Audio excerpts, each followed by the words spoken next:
సుస్వాగతం నా cooking channel కండి.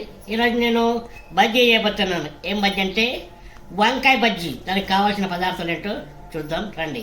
దీనికి కావాల్సిన పదార్థాలు అండి, ఇక పల్లీలు, పుట్నాలు, తెల్ల నువ్వులు, ఎల్లుల్లిపాయలు, చింతపండు, కొత్తిమీర, కొద్ది మసాలా, కారం పొడి, ఉప్పు, జీలకర్ర, ఒక ఉల్లిపాయ అండి. ఇంతే దీనికి కావాల్సిన పదార్థాలు.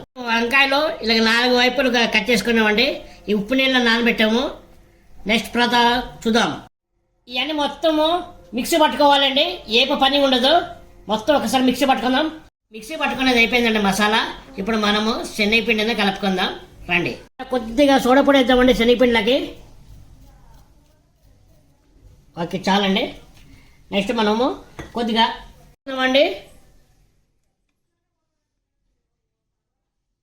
అల్లం పేస్ట్ వేద్దామండి. మొత్తం ఒకసారి కలుపుకుందామండి. ఇదంతా ఎంత కావాలో అంత వేసుకుందామండి. వేసుకుందామండి. పెట్టుకున్నామండి. నూనె వేడెక్కిని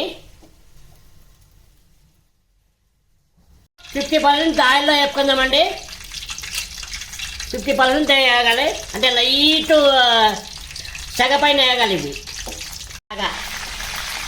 ఒక 50% ఆయిల్లో వేగితే వంకాయ చాలా స్మూత్గా ఉంటుంది. తీసేద్దాము వీటిని. ఆరాలండి వేడి మీద ఉన్నాయి. ఈ ఆరిన తర్వాత మనము మసాలా పెట్టుకుందాం. చల్లగా అయిపోయిందండి. మనం మసాలా నింపుకుందాం. ఇందులోన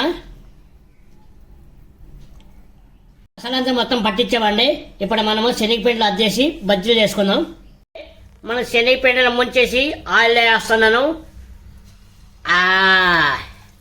ఇంకోటి మనం వేద్దామండి.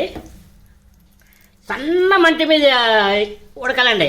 మరీ ఎక్కువ అయిందనుకోండి పిండి మాడిపోతుంది, లోపల సరిగా ఉడకదు.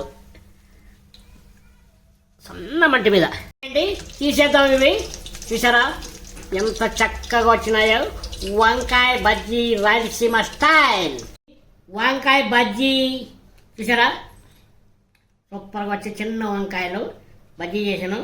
విత్ దోశ, చట్నీ. టేస్ట్ ఎలాగుందో వంకాయ బజ్జీ చూపిస్తా ఉండండి.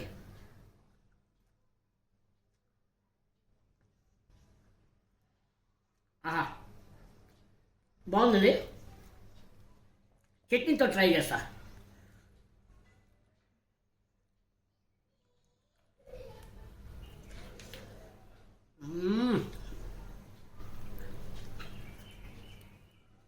ఓకే సూపర్గా వచ్చిందండి. మీరు కూడా ఇలా ట్రై చేయండి. ట్రై చేసిన తర్వాత ఎలా ఉందో నా కామెంట్ సెక్షన్లో కామెంట్ చేయండి. అలాగే నా ఛానల్ని పోతూ like, share, subscribe, all bell icon కొట్టండి. దోశ విత్ వంకాయ బజ్జీ. బాయ్.